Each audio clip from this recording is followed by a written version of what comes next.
Hey everybody, this is Perch, and I don't know why this is a thing right now, but a lot of people, not the top end of creators or editors, people in comics, but kind of the lower end. A lot of people in the indies.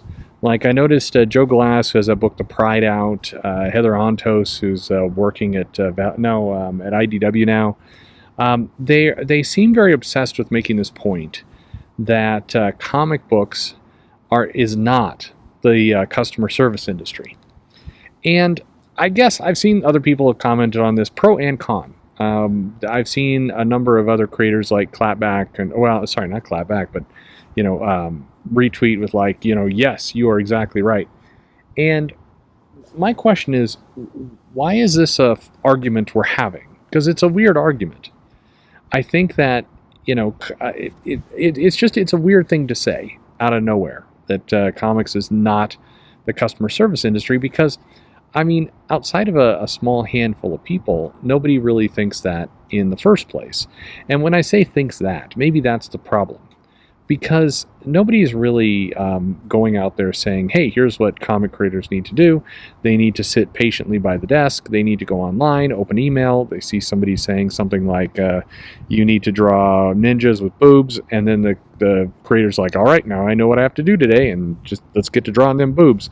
Like that's not what anybody sane is asking for.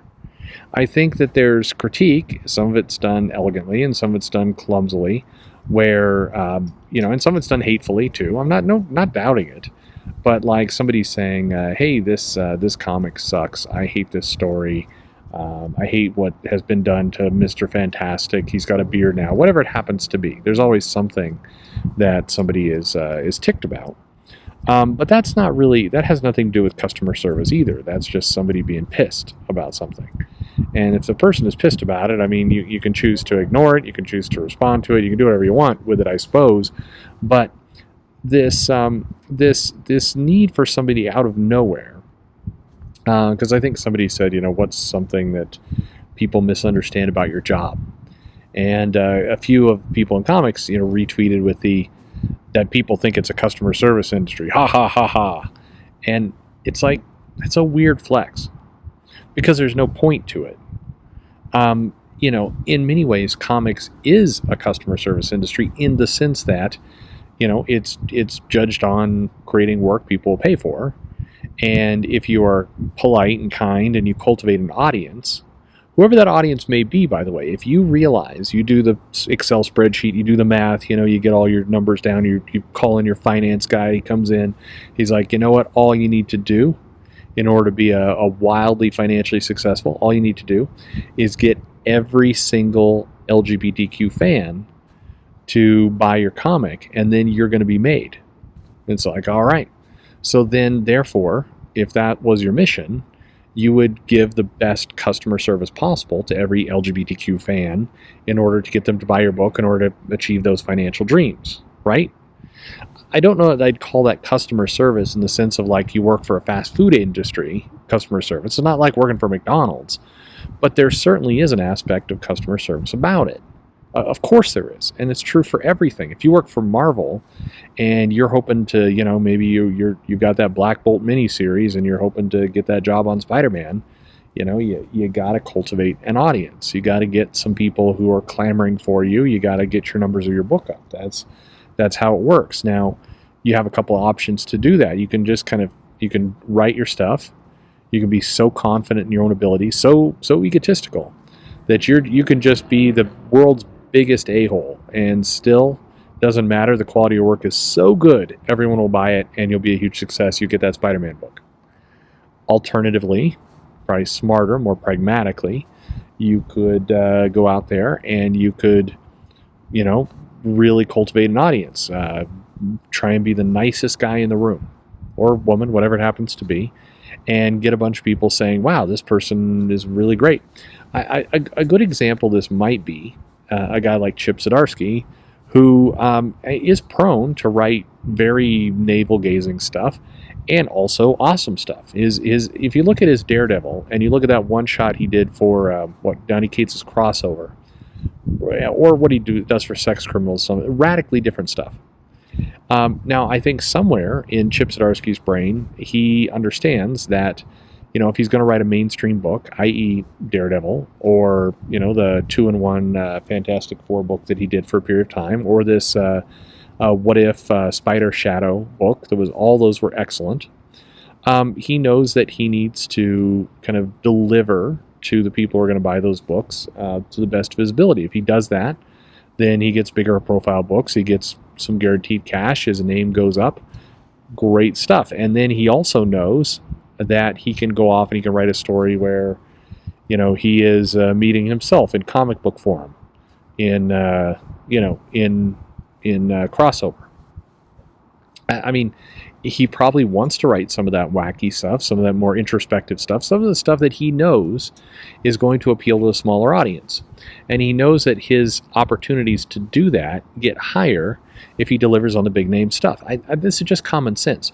But everything I just described is customer service to some extent. It is. It's a different flavor of customer service, and somebody's going to go and put on a clown outfit and work at McDonald's and flip burgers. Very different style, but the core of, I need to understand what my customers want, try and serve it to the best of my ability. That's what it is. And there's something, I think, in comics where not a lot, but a handful of creators, some of these people are really railing against it. And again, the curious part of them railing against it is that nobody asked. Like, or maybe I'm missing it. I know that there are people who made some videos in the past. I know that different people made this comment of like, you're in the customer industry. But it's easy to ignore those people. Like, why would you take time out of your day to make a thread about how you're specifically not this thing, or how absurd it is that anybody would claim that you're this thing? That's just weird. Most people would just move on. You wouldn't bother to. Why would you give it air? If it's so absurd and it doesn't make any sense to you, why would you even say something in the first place? Well, makes no sense. But it also, underneath all that, it just feels like people are really angry about any suggestion that they might be equivalent to somebody who works in a fast food restaurant. They want you to know that they're an artiste, that they're bigger than that, they're more important than that. And I get it. You work to be in this comic industry, you get that big two job. Again, I'm not sure how valuable the big two job is anymore. And I don't say it as a knock against the big two. I'm just saying that indies are becoming a lot more viable. And, if just because you have a Marvel job doesn't mean as much than if you're, say, James Tynion and you're able to go sell 100,000 copies of something on the indie market. That's probably a bigger flex at this point. But it is, I get the bruising of your ego, that you want to be described as bigger and more important than somebody who works at McDonald's. I get it. At the same time, defending yourself by kind of out of nowhere saying this isn't the customer service industry, you're a fool if you think that. It's just it's shifting the argument in a very weird direction. It doesn't make a whole lot of sense. And it also, in the end, I think most neutral observers will look at that and go, well, you're just a fool because, everybody's job, including Steve Jobs when he was alive, Johnny Ive, who's his UX guy over at Apple. Even if you're a multi-millionaire, billionaire type person, you still recognize that there's money to be obtained, and you have to service some kind of market if you want to keep getting that money, if you want to keep holding on to that power. Presidents know this. Hell, the head of Amazon knows this. You when you're super rich and powerful, it means you get to pick and choose more of what audience you want to go serve. And when you're poor and powerless, it means you have to pretty much serve the audience you get. That's the nature of society. But saying, you would never see, in fact, if you read Steve Jobs' book, especially the biographies about him after the fact, he often commented that he is in the customer service industry. This guy who's the head of Apple saying this. Now, of course, Steve Jobs did not think he was some kind of burger flipper, but he did recognize that customers made his world go around, and that if he wanted to become more powerful, he needed to service them in either a way that they wanted, or a way that he knew would work. He talks about taking gambles. He talks about the fact that sometimes he, to use a very popular phrase, had to give the customer what they didn't know they wanted. But he also talks about how every time he did that, it was nerve-wracking. It was a high-wire act, because if he got it wrong, if he didn't understand his customers, if he was bad at customer service, then it would blow up in his face. And then he'd have to take that next job, which would be a little bit less power than the job he had before. So anyway, it's a weird flex. And what's weird is the people who are really, yelling about making these comments and seem to be really offended by it, are the people who are very early in their careers. Arguably, they're the ones who are most vulnerable to all this. And if anything, those should be the people who are going, you know what?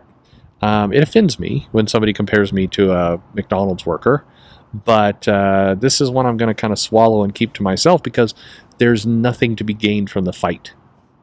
Anyway, it's odd. It's odd. And in general, social media is weird. It's like those fish that all swim in the same direction. One day you wake up and suddenly everybody's talking about this random thing that you have no idea why everybody's on about that. But this was what people were after about today, I guess. Anyway, let me know what you think in the comments below. Like and subscribe, and thanks for listening.